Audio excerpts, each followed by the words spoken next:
যিকোনো এনকাউন্টাৰ, যিকোনো police custody, যিকোনো মৃত্যু এটা গ্ৰহণযোগ্য কথা নহয়। কিন্তু ধিঙৰ কাহিনীটো এনেকুৱা যে ধিঙৰ সেই লম্পট যাৰ মৃত্যু হৈছে তাক লৈ সামান্যতম মোৰ সহানুভূতি নাই। কাৰণ এইজন সমাজৰ কলংকৰ লগে লগে ই এটা ধৰ্মীয় জনগোষ্ঠীক সাংঘাতিক ধৰণৰ অপমানিত কৰিছে, আজি লজ্জানত কৰিছে। বিশেষকৈ এইটো একচুৱেলি ৰাজনৈতিকভাৱে কথাবিলাক যদিও কোৱা হৈছে যে ক্ৰিমিনেলৰ কেতিয়াও কোনো জাতি নাথাকে, ধৰ্ম নাথাকে। ক্ৰিমিনেলক সদায় ক্ৰিমিনেল হিচাপে গণ্য কৰিব লাগে। বহুত সময়ত এজন ক্ৰিমিনেলৰ কাৰণে যেতিয়া তাৰ গোটেই জনগোষ্ঠীটোক দোষী সাব্যস্ত কৰিব খোজা হয়, কাঠগড়াত থিয় কৰা হয়, প্ৰকাৰান্তৰে সেই দোষীজনক একচুৱেলি বচাই দিয়া হয়। তেতিয়া মূল কথাটো তল পৰি এই যিটো গোষ্ঠীগত কথা, সাম্প্ৰদায়িক কথাবিলাকতলৈ বিতৰ্ক বেছি হৈ যায়। ফলত পুলিচেও ৰৈ যাব লগা হয়। গতিকে মই ক'ম যে পুলিচৰ ব্যৰ্থতাক ঢাকিবলৈ এই কথাবিলাক ৰাজনৈতিকৰণ নকৰি দোষীক ষ্ট্ৰং পানিছমেণ্ট দিব লাগে। কিন্তু পানিছমেণ্টটো এতিয়া দেখল যে ন্যায়ৰ দ্বাৰা পানিছমেণ্ট নাপালে। আজি পক্সো আইনৰ অধীনত তাক লাইফ ইমপ্ৰিজনমেণ্টৰ ব্যৱস্থা আছে। এইটো চৰকাৰী ইচ্ছা বুলি এমেণ্ডমেণ্ট কৰি ল'ব পাৰে, এইটো তাক ফাঁচি দিয়াৰ ব্যৱস্থা কৰিব পাৰে,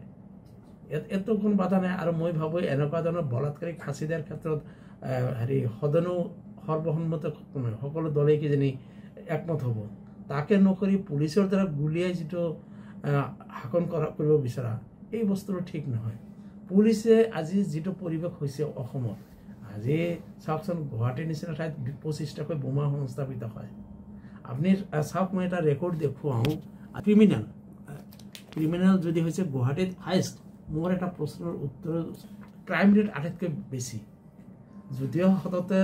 সংখ্যালঘু অধ্যুষিত এলেকাত ক্ৰাইমৰ কথা বেছি কোৱা হয়, ডিব্ৰুগড়তো দেখা গৈছে সংখ্যালঘু এলেকা জিলা যিবিলাক আছে, সংখ্যালঘু অধ্যুষিত জিলাতকৈ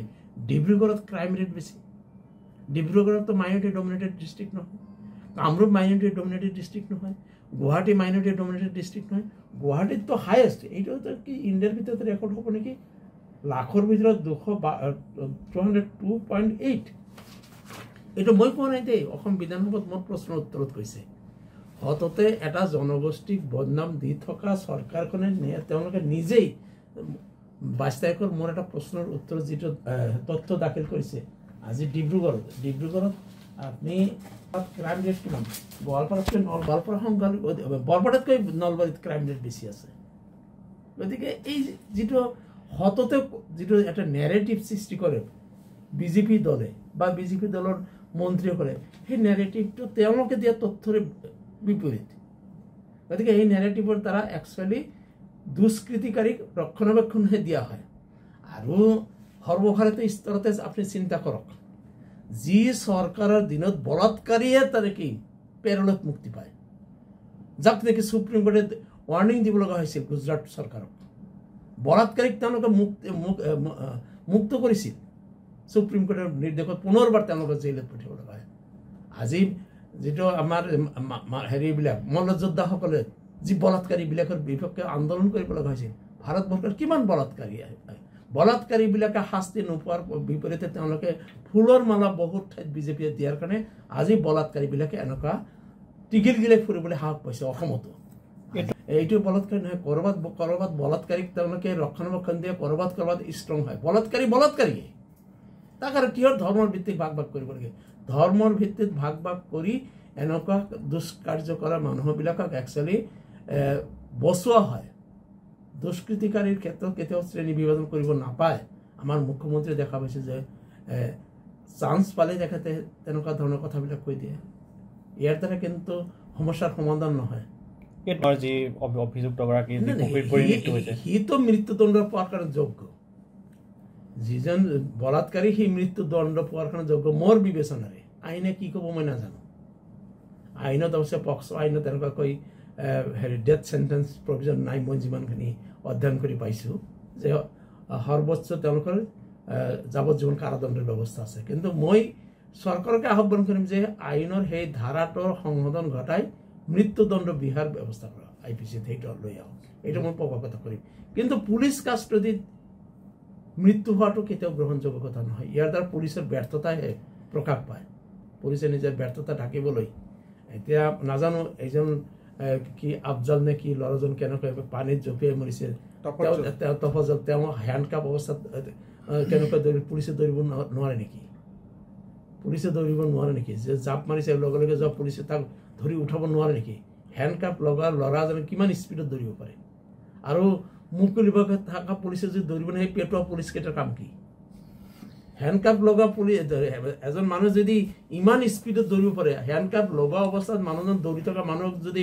মুক্তভাৱে থকা পুলিচে যদি দৌৰি তাক ধৰিবই নোৱাৰে পানীত পৰাৰ পিছত যদি উঠাবই নোৱাৰে ৰাতিপুৱা যদি ৰ'বই লগা হৈছিল তেতিয়া পুলিচে কেনেকুৱা ট্ৰেইনিং লৈ আছে এইবিলাকতো প্ৰশ্ন হয় না মই মৃত্যুক জাষ্টিফাইও কৰা নাই আৰু মৃত্যু মই অপচয় কৰা নাই যে সি মৃত্যুদণ্ড পোৱাৰ যোগ্য কিন্তু এই ক্ষেত্ৰত প্ৰশ্ন আহি যায় পুলিচেতো চাৰ্জশ্বিটটো তেনেকৈ বনাব পাৰে গোটেই ইভিডেন্সখিনি ডকুমেণ্টছখিনি তেনেকৈ প্ৰিপেয়াৰ কৰি তাকতো তেনেকুৱাকৈ ইমপ্ৰিজনমেণ্টৰ ব্যৱস্থা কৰিব পাৰে চৰকাৰে আইন প্ৰণয়নৰ দ্বাৰা তাক মৃত্যুদণ্ড দিব পাৰে তাকে নকৰি পুলিচৰ বুলেট কিয় ব্যৱহাৰ কৰিব লগা হয় এই বস্তুটো অসমৰ আজি মই ক'ম যে এই ক্ষেত্ৰত চৰকাৰৰ পৰোক্ষ উদগনি আছে চৰকাৰত থকা মূৰব্বৰীসকলে মুখ্যমন্ত্ৰীকে আদি কৰি সকলোৱে এই মিয়া জনগোষ্ঠীৰ ওপৰত যিটো বিদ্বেষমূলক বক্তব্যবিলাক দি আছে ইয়াৰ দ্বাৰা এই সিদ্ধান্তবিলাক লোৱাত তেওঁলোকে উদগনি যোগাইছে মিয়া বুলি মিয়া ক্ৰিমিনেল নেকি গোটেই মিয়া ক্ৰিমিনেল নেকি ৰাস্তা ঘাটত শ্ৰম কৰা মিয়াবিলাক ক্ৰিমিনেল নেকি তেওঁলোকে নাগৰিক নহয় নেকি ভাৰতৰ নাগৰিক কিছুমানে ইয়াতে ব্যৱসায় কৰি ইয়াৰ পৰা অৰ্থনীতি শোষণ কৰিব তেওঁলোকে পীড়া পাৰি দিবা আৰু যিবিলাকে দিন হাজিৰা কৰে তেওঁলোকৰ তেনেকে খেতি দিবা এইটো কেনেকুৱা কথা এইবিলাক দিন হাজিৰা কৰা মানুহ উজনি অসমত যদি কোনোবা মিয়া আছে কাৰোবাৰ ঘৰত হালোৱা কাটিছে কাৰোবাৰ দোকানত কাম কৰিছে কোনোবাই ৰাস্তাত কাম কৰিছে কাৰোবাৰ পথাৰত কাম কৰিছে এই কাম কৰা মানুহ ব্যৱসায়টো নাই অৰ্থনৈতিক টনকিয়াল কৰা সম্প্ৰদায়টোক তোমালোকে সদায় অত্যাচাৰ কৰিবা আৰু অৰ্থনৈতিকভাৱে শোষণ কৰা মানুহখিনিক বৰপীড়া পাৰি দিবা এইটো কেনেকুৱা নীতি কেনেকুৱা জাতীয়তাবাদ কাক কয় জাতিৰ উন্নতিৰ হকে যাৰ অৱদান আছে সেইটো তেওঁলোকক সন্মান জনোৱাটো জাতীয়তাবাদ নে জাতিক শোষণ কৰা মানুহক সন্মান কৰাটো জাতীয়তাবাদ এতিয়া জাতীয়তাবাদৰ ডেফিনেশ্যনটো মই শিকিব লাগিব নতুনকৈ দল সংগঠন কৰিম যে এনেকুৱা ধৰণৰ ব্যক্তি বিশেষৰ দুখী ব্যক্তিৰ ওপৰত চূড়ান্ত শাস্তি হওক এজন দুখী ব্যক্তিৰ কাৰণে তেওঁ বিলং কৰা গোটেই জাতিটোক শত্ৰু জ্ঞান কৰাটো কেতিয়াও ভাল কথা নহয় পাৰে খেদক না পাৰে খেদকচোন নোৱাৰে নেকি নোৱাৰে চেলেঞ্জ কৰিছো নোৱাৰে কাক খেদিব ভাৰতৰ নাগৰিক ভাৰতৰ পৰা খেদিব পাৰিব কোনে পাৰিব কাৰ কিমান দম আছে ভাৰতৰ পৰা ভাৰতৰ নাগৰিক খেদিব মুখত কোৱা কথাটো ইমান সহজ তোমালোকে বাংলাদেশে আনি আছা আইন প্ৰণয়নৰ দ্বাৰা আৰু ভাৰতীয় নাগৰিক অসমৰ পৰা খেদিবা কেইজন খেদিব পাৰিছে তোমালোকে ইমান দিনৰ পৰা এইটো মোৰ হাতত ৰিপৰ্ট আছে না আজি ইমান বছৰ তোমালোকেতো অসমতে আজি কিমান বছৰ 9 বছৰ চৰকাৰ চলাইছা কেইজন খেদিব পাৰিছা 1,19,570 জন ডি ভোটাৰ তাৰ ভিতৰত তোমালোকে হেৰি মাত্ৰ 512 এই এনেকুৱা আছে ইনভাৰ্স ক্যাম্প 20 জন 13 জন এই সরকার গঠন করার দিনের ডাটা কৈ আছো তাই এতিয়ালৈকে এই সরকার গঠন করার দিনের পৰা 17ত এজনক খেদিব পৰা নাই 18ত 13 জন 19ত 6 জন 20ত 1 জন 21ত 3 জন 22ত 2 জন আৰু 23ত এজন 24ত এজনক খেদিব পৰা নাই লাখ লাখ বিদেশী থকা দেখত তোমালোকে কেন্দ্ৰ তোমালোকৰ সৰকাৰ কিহৰ অভাৱ হৈছে গোটেই মেচিনাৰি তোমালোকৰ লাখ লাখ মানুহৰ পৰা এই মাত্ৰ কেইজনকে দিলা 13 6 19 20 26 জনক মাত্ৰ 9 বছৰ মাত্ৰ 26 জনকে খেদিলে লাখ লাখ বিদেশী যদি আছে কেন্দ্ৰত তোমালোকৰ সৰকাৰ অসমত তোমালোকৰ সৰকাৰ বিশ্বগুৰু হোৱা মাননীয় হেৰি প্ৰধানমন্ত্ৰী তাৰ পিছত মাত্ৰ 6 জনকে খেদিব পাৰিলে কিয় কোন আইনে বাধা দিছে তোমালোকক কোনটো আইনে বাধা দিছে বিদেশী খেদাৰ কাৰণে তোমালোকে মাত্ৰ এইটো মই কোৱা কথা নাই সৰকাৰে দিয়া তথ্য মোৰ প্ৰশ্নেৰ উত্তৰ সৰকাৰ দিয়া তথ্য খেদিম বলি সেই খোৱা কথাৰ মুখত বহুত কথাই ক'ব পাৰি আপুনি এই কথাটো স্বীকাৰ তাৰ মাজতে আছে মই এইটো কথা কেতিয়াও মানি নলওঁ যে অকল মিয়া সম্প্ৰদায়ৰ মাজত এই ৰেপিষ্ট আছে এই কথাটো মই মানি ক্ৰিমিনেল মই দেখোঁতো ক্ৰিমিনেল ক্ৰাইমৰ ৰেট দেখোঁ ডিব্ৰুগড়ত দেখোন গোৱালপাৰাতকৈ বেছি ক্ৰাইম ৰেট এইটো মই কোৱা নাই নহয় এইটো অসম বিধানসভাত দিয়া চৰকাৰে দিয়া তথ্য এইটো মোৰ তথ্য নহয় নলবাৰী বৰপেটাতকৈ নলবাৰী জিলাত ক্ৰাইম ৰেট বেছি এইটো মোৰ ৰেকৰ্ড নহয় এইটো অসম বিধানসভাত অসম চৰকাৰে দিয়া ৰেকৰ্ড তোমালোকে যিটো কৈ আছা কিন্তু তোমাৰ তথ্যই কি কৈ আছে এইটো মই বনোৱা নাই এই ৰিপৰ্ট মই বনোৱা নাই অসম চৰকাৰে দিয়া ৰিপৰ্ট মোৰ প্ৰশ্নৰ উত্তৰ দিয়া ৰিপৰ্ট বিজেপি চৰকাৰে কৈ থকা মিছা কথা কৈছে মিডিয়াৰ আগত কোৱা কথা আৰু প্ৰকৃত সত্য একে নহয় মিয়াই ক্ৰাইম কৰা নাই